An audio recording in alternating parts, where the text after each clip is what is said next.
Tazkiratul Muhibbin TV.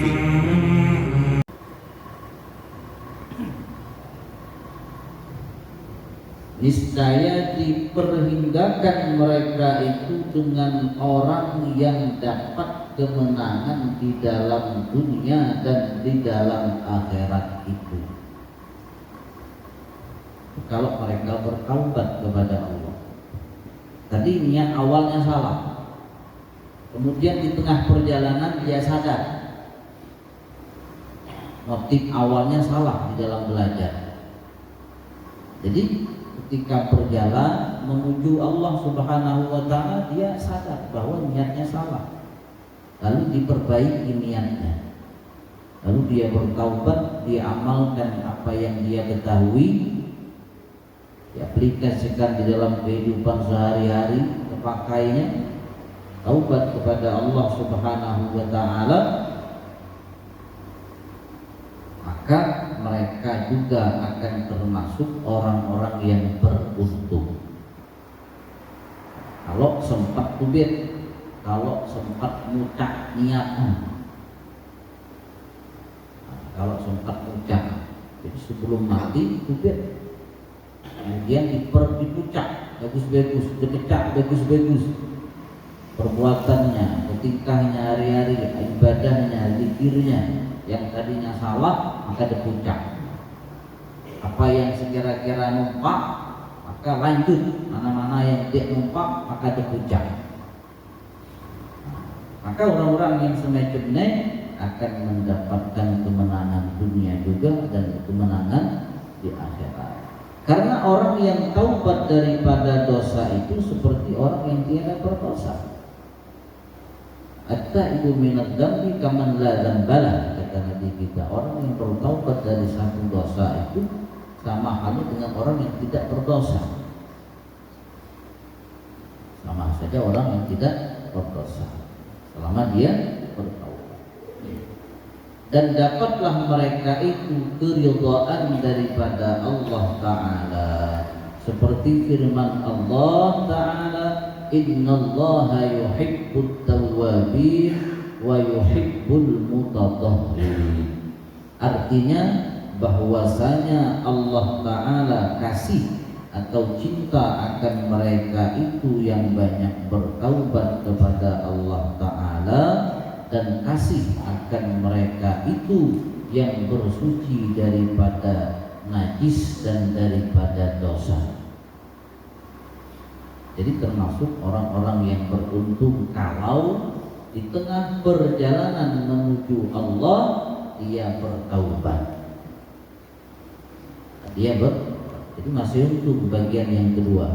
Awalnya salah, tapi di tengah perjalanan bisa diperbaiki.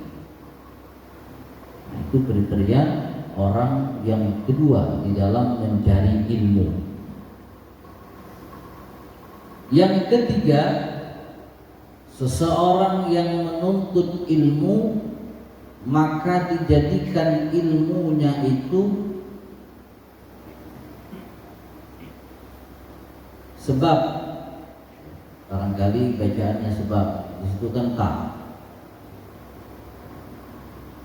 Maka dijadikan ilmunya itu sebab kepada membanyakkan harta dan kemegahan dan kebesaran dan kemuliaan, dan dengan banyak orang yang mengikuti dia, dan supaya banyak orang kasih kepadanya, dan supaya mudah dapat segala hajatnya. Itu bagian yang ketiga daripada motif orang-orang yang mencari ilmu. Dia mencari ilmu bukan karena Allah, tapi karena dunia dan kemegahannya, mengumpulkan harta agar orang simpati kepadanya, agar banyak pengikutnya. Hati-hati, agar supaya orang respect kepadanya, agar orang hormat kepadanya. Mencari ilmu tadi.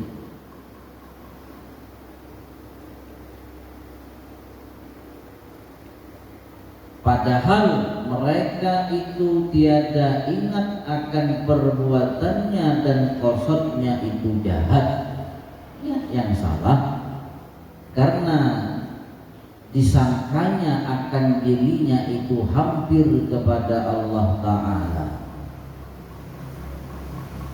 Dia merasa dia dekat dengan Allah, pengioknya sampai ke Tuhan. Justru sebaliknya dengan niatnya yang salah, jauh daripada Tuhan, jauh daripada Allah Subhanahu wa Ta'ala. Karena ia berupa dengan rupa ulama.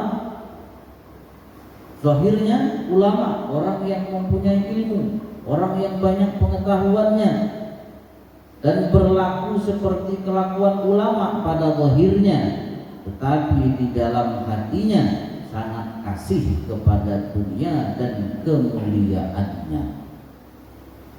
Mentemu luar out. Ini orang-orang yang berilmu tetapi di dalamnya buruk.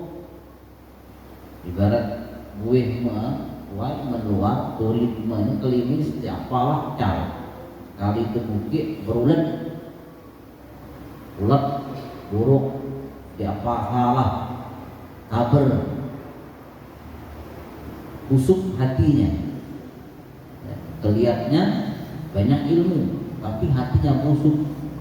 Kenapa? Dia mencari ilmu bukan karena Allah tapi karena manusia. Dia mencari ilmu bukan agar takut kepada Allah, justru berani kepada Allah. Justru berani kepada Allah. Ini ulama tapi hatinya hati iblis. Hatinya hati iblis, kotor. Bukan karena Allah, bukan menyembah Allah tetapi menyembah harta. Dengan ilmunya tadi dia gunakan untuk menyembah harta, dia gunakan untuk menyembah kemuliaan dunia, dia gunakan untuk mengharapkan pujian orang lain kepada dirinya. Ini orang-orang yang bagian yang ketiga yang celaka. Maka mereka itulah orang yang dapat binasa di dalam akhirat dan yang sangat kurang akal mereka itu. Mereka lah, kata Syekh Abdul Somad, orang-orang yang gila. Orang gila itu adalah orang yang menuntut ilmu bukan karena Allah. Yang mereka dapatkan nanti bukan ganjaran pahala, justru siksaan dari Allah Subhanahu wa Ta'ala. Itulah orang gila, kata Syekh Abdul Somad Al-Balimbani. Yalah tanya orang gila ya. Menurut normalnya dikit mungkin ngarep mende yang sedikit, pasti ngarep yang banyak. Walal akhiratu khairul laka minal ula. Akhirat lebih baik daripada dunia. Wal akhiratu khairu wa abqa. Akhirat lebih kekal daripada dunia. Jadi kalau kurang akal sehat, pastinya milih yang banyak, pastinya milih yang abadi. Kalau orang akal sehat, pasti memilih menuntut ilmu itu karena Allah, bukan karena dunia. Tapi kalau orang akalnya tidak sehat, kata beliau, maka ilmu itu, berpendidikan itu tujuannya apa? Untuk mengumpulkan dunia, untuk menyembah dunia.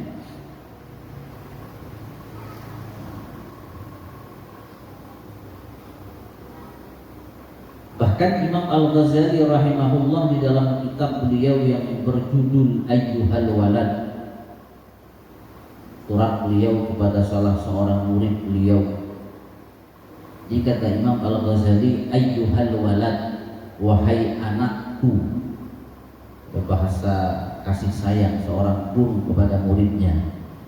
Ayyuhal walad, wahai anakku. Khulasatul ilmi, ilmu itu kesimpulannya adalah, Kesimpulan ilmu itu kata beliau, an ta'lama anna ta'ah wal ibadah ma hiya, i'lam anna ta'ah wal ibadah mutaba'atu syari' fil awamir wan nawahi bil qawli wal fi'li. Kesimpulan ilmu itu wahai anakku, bahwa engkau tahu, engkau sadar bahwa perbuatan taat dan ibadah itu selalu mengikuti yang membuat syariat, yaitu Allah. Apakah tentang perintah ataupun tentang larangan. Itu kesimpulannya. Segala tindak tanduk kita, gerak-gerik kita itu mengikuti apa yang telah digariskan oleh Allah Subhanahu wa ta'ala. Itulah kesimpulan ilmu, kata beliau. Perbuatan taat, perbuatan ibadah selalu mengikuti apa-apa yang telah digariskan oleh Allah Subhanahu wa ta'ala. Jadi kalau sesuatu yang tidak sesuai, maka kita akan bermaksiat. Contoh saja, kita berpuasa. Puasa itu kan ibadah. Puasa itu ibadah. Kata beliau, kama law sumta yaumal 'id wa ayyamat tasyrik. Beliau mencontohkan, wahai anakku, seandainya engkau berpuasa 2 hari raya. Hari raya Idul Adha atau hari raya Idul Fitri. Kita puasa ibadah, tetapi waktunya tidak diizinkan oleh syariat. Berpuasa di hari raya ataupun di hari-hari tasyrik 11, 12, 13 Dzulhijjah.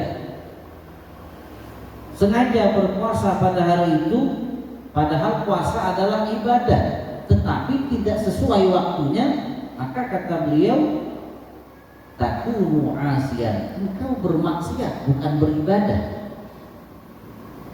Memang puasa, cuma waktu tidak sesuai, kan ibadah nilai, malah dapat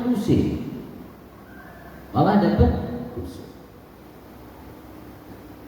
Atau kemudian kita sembahyang, kemudian pakaian yang kita pakai itu dari duit yang haram. Pakaian yang kita pakai dari duit yang haram. Pakaian yang kita pakai dari duit rampasan, dari duit menipu. Maka zahirnya ibadah, tetapi hakikatnya kita bermaksiat kepada Allah. Mentemung kita senaya, tapi kita berdosa. Kenapa? Baju kita dipulih malah, ayat kita pulih lagi. Sembahyang kita tidak terima Tuhan, tidak terima yang Maha Kuasa. Maka maksiat itu luas cakupannya. Segala perkataan, segala perbuatan, segala gerak-gerik kita, makan dan minum kita, apabila tidak sesuai dengan syariat, itu maksiat namanya. Makan kalau tidak sesuai syariat, minum tidak sesuai syariat, berpakai tidak sesuai syariat, tidur tidak sesuai syariat, maka kita dikatakan maksiat. Bagaimana contoh tidur yang bermaksiat? Lah ketahui hari ini jam 3 Zuhur long, misal hari ini jam 3, misal asar jam 3 seperempat, lagi seperempat jam waktu zuhur, mesak tidur lah ketahui sembahyang zuhur long, maka tidur kita ini tidur maksiat nama, tidur bermaksiat, padahal tidur muahnya. Apa kata dia hubungan? Tapi karena hubungan kayak semayang tadi lah kata waktu semayang sikit lagi malam lah tidur, maka tidurnya bermaksiat. Subuh nak ya lah ketalong semayang subuh, agik masa tidur, agik masa dam kain sarong, agik masa dam jebir, maka tidur kita bermaksiat. Nah, tidur kita bermaksiat. Itu kata Imam Al-Ghazali rahimahullah, wa in kana suratuhu ibadah, sekalipun rupanya adalah ibadah, tak kamu tetapi engkau berdosa karenanya. Ya, kelihatannya sholat tapi engkau melakukan perbuatan maksiat karena ya engkau melakukan tidak sesuai dengan syariat. Nah, jadi orang-orang yang kemudian artinya salah niatnya tadi, mereka itulah orang yang dapat binasa di dalam akhirat dan yang sangat kurang akal mereka itu. Lagi terpedaya dan sesat, ia lagi menyesatkan orang lain. Mendingan kalau sesat sendiri. Ini yang jadi masalah, menyesatkan orang lain. Itu yang kita khawatirkan. Kalau di dalam salah, di dalam berniat kita menuntut ilmu.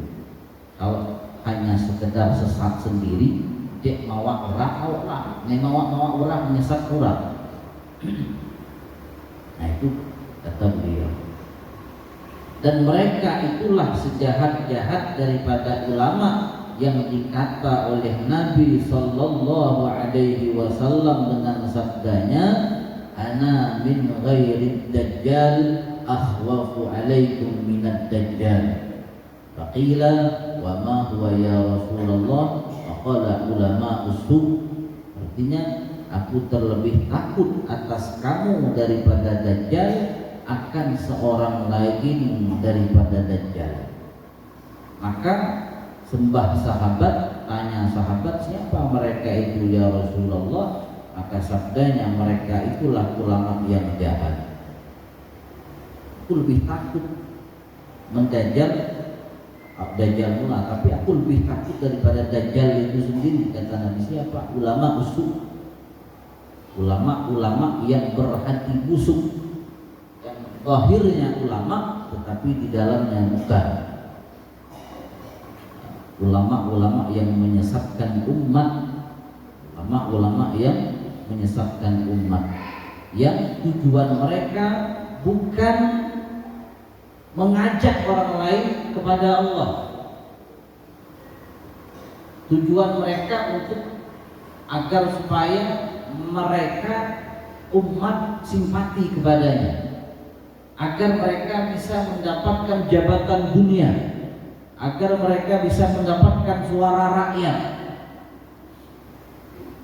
bukan mengenalkan Allah kepada rakyat, justru menjauhkan rakyat daripada Allah Subhanahu wa ta'ala. Kan intinya kita ngaji itu supaya kita tahu Tuhan. Yang inti yang paling inti daripada segala-galanya, agar supaya kita tahu Tuhan, agar jangan sampai kita nyembah selainnya, jangan sampai kita nyembah selain Allah Subhanahu wa ta'ala, agar kita cinta akhirat. Itu tujuannya. Itu tujuannya.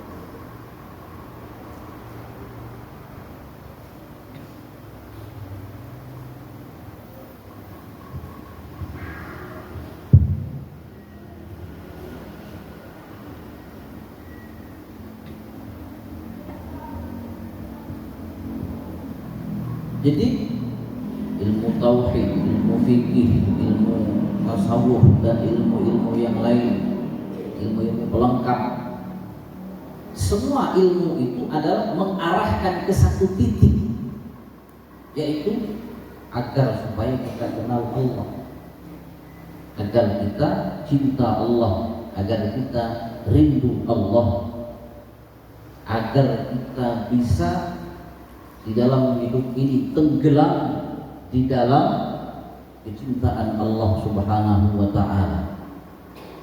Ya, yang kita sadar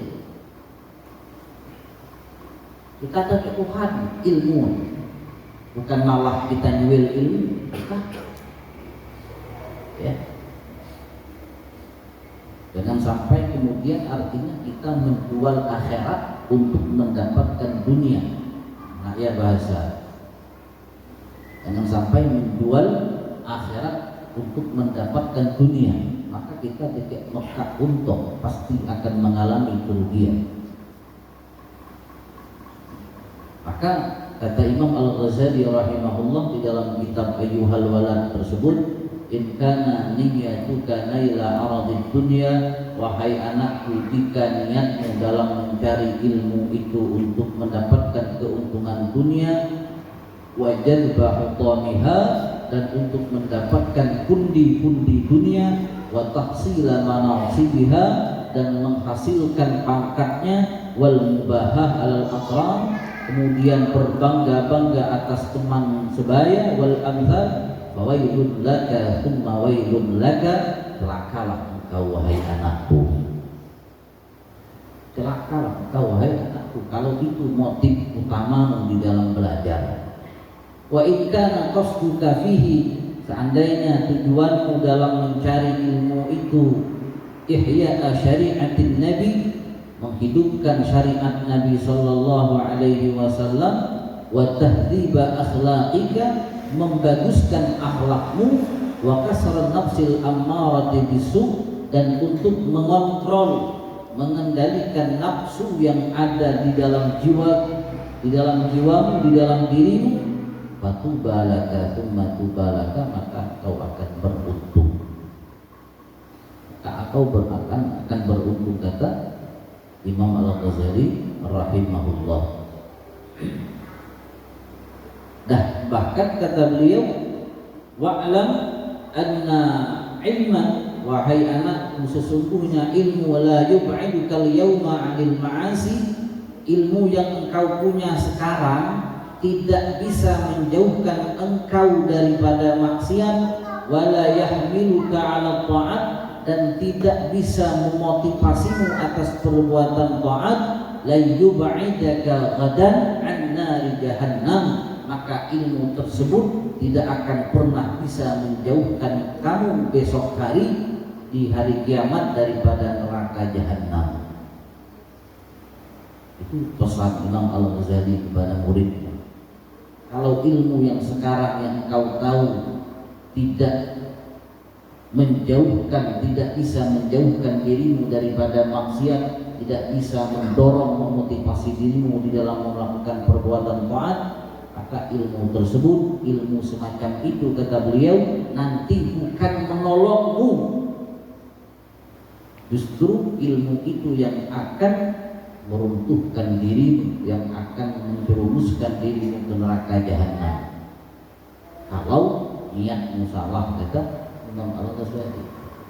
Jadi ilmu naik pagar kita sebenarnya, ilmu yang kita pelajari untuk mendidik kita dari nerakanya Allah Subhanahu wa Ta'ala. Jadi kalau kita salah niat, maka ilmu itulah yang akan nyerungkap kita ke neraka. Ilmu ialah yang kayak ngorok kita ke neraka, bukan kayak nyelamat kita. Nah, itu kalau salah. Jadi ilmu yang akan menjadi hujah atas kita. Kalau ilmu yang benar niatnya, ilmu itulah yang akan berdiri di hadapan Allah untuk menolong kita, membela kita. Kalau ilmu yang niatnya benar. Tapi kalau ilmu yang niatnya salah, maka ilmu itu yang akan mendorong kita ke nerakanya Allah Subhanahu wa Ta'ala.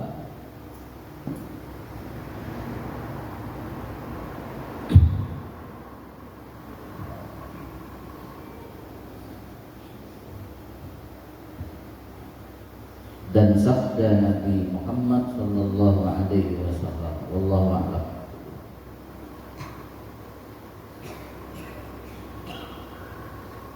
Sebelum kita tutup, ada mungkin pertanyaan dari jemaah kita seputar kajian kita berkenaan dengan ada 3 macam golongan orang di dalam mencari ilmu agama.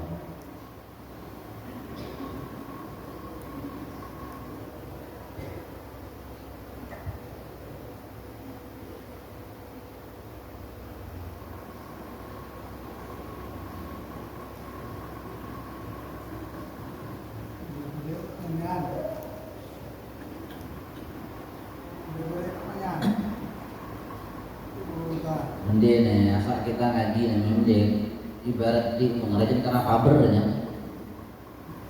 tika deh, hati tika. Ibarat memendi apa nama ngupir luka, mende asal upir pasti pedih mende, benya cepat beres, asal upir dia pedih, biasa, biasa. Kayak mucak kita, nama ilmu kayak mucak kita. Jadi kalau memang istilah kita lah benar niat kita dalam belajar, kita dalam bermajelis, maka lanjutkan, syukuri, ya. Minta pertolongan dari Allah Subhanahu wa Ta'ala agar supaya bisa istiqamah. Kalau di antara salah satu syarat untuk masuk surga bighairi hisab itu kita harus mati dalam keadaan menuntut ilmu. Orang ada cerita timbangan amal, orang ada cerita siratal mustaqim. Orang-orang yang mati dalam menuntut ilmu tidak ada ceritanya, tidak ada hisab, tidak ada timbangan amal dan seterusnya. Mereka langsung dimasukkan oleh Allah Subhanahu wa Ta'ala di surganya Allah. Prosesnya cepat, tidak susah tuh. Ada kata Rasulullah Shallallahu Alaihi Wasallam, umatku yang masuk surga bighairi hisab, di antaranya orang yang mati dalam keadaan menuntut ilmu. Itu mulianya ilmu. Yang benar kata Nabi kita, paling sampai kali jalan ke surga jalan ilmu. Jadi kalau orang mati dalam keadaan menuntut ilmu, maka surga nampak bighairi hisab, tanpa ada susah payah, tanpa ada antri yang ribuan puluhan ribu tahun, tanpa mengalami yang namanya teriknya matahari. Kalau kayak nyaman kali orang mati dalam keadaan menuntut ilmu. Nah, di antara salah satu niat kita bermajlis, kalau kita tercatat orang yang mencari ilmu. Di malam ini akan niat malam sore lagi pokok kuanak gila. Niat kita dipotos, tak kita mati dipanggil oleh Allah. Kalau tercatat sebagai orang yang menuntut ilmu. Sebagai orang menuntut ilmu. Nah, yang kita ambilnya, ya, fadilah yang sangat luar biasa. Fadilah yang sangat luar biasa. Kita secara pribadi juga seperti itu. Kawan ya nih, kawan kampung ya kampung nih, kampung ya kampung nih. Kalau termasuk orang-orang yang menuntut ilmu, ya, dan matilah pokok. Niat kita dari awal dan matilah, dan sehat dan mati. Berapa lama di itu kan? Berapa lama di itu? Jadi selesai mati, maka gunakan waktu. Jangan sampai kita kelanya, jangan sampai kita. Nah, ini berkenaan dengan masalah kita belajar ilmu agama. Kalau kita hiasi dengan niat yang indah, dengan niat yang baik, insya Allah niat itulah yang akan merubah diri kita. Niat itulah yang akan merubah kehidupan kita. Niat itulah yang akan mengangkat derajat kita di sisi Allah Subhanahu wa Ta'ala. Cukup ya? Ada ya kan? Pengutip kata-kata binasa ini kan? Apa yang dimaksud dengan binasa? Yang kedua, makhluk Allah selain manusia kena ada istilahnya binasa. Ya. Wailun. Wailun itu ada yang menafsirkan adalah sebuah jurang yang ada di nerakanya Allah Subhanahu wa taala. Fawailun lil musallin. Celaka bagi orang-orang yang sholat. Kenapa orang yang sholat bisa celaka? Alladzina hum an sholatihim sahun, yang mereka sholat dalam keadaan lupa. Alladzina yura'unan nas wa yamna'unal ma'un, mereka sholat itu bukan karena Allah tapi karena manusia. Hatinya jadi tidak bersih. Yang mereka sembah bukan Allah tapi mereka sembah manusia. Wailun, celaka. Celaka itu adalah bahasa bahwa seseorang akan mendapatkan kesengsaraan. Isyarat bahwa seseorang akan mendapatkan kesengsaraan. Kesengsaraan itu akan terasa ketika dia sakaratil maut. Sakaratil maut itu sudah terasa kesengsaraan yang akan dia dapatkan. Nyata di situ ketika nak ngotos bisa kita. Apalagi ke kubur terus ke sampai akhirat, sampai ke wailun, sampai ke nerakanya Allah Subhanahu wa taala. Tapi endingnya sama dengannya nerakanya Allah Subhanahu wa taala. Apakah kemudian makhluk selain manusia juga akan binasa? Iya. Kalau mereka tidak menyembah Allah Subhanahu wa taala, seperti jin, iblis. Kan ada jin itu ada yang taat, ada yang tidak taat, ada yang mukmin, ada yang tidak. Karena memang Nabi kita diutus untuk tsaqalain. Nabi itu diutus tidak hanya kepada manusia. Nabi kita diutus untuk kepada kalangan jin. Maka istilahnya tsaqalain dua kelompok manusia dan kelompok jin. Jadi dari kalangan jin ketika mereka membangkang akan perintah-perintah Allah, juga mereka akan mendapatkan wail, mereka akan mendapatkan kecelakaan.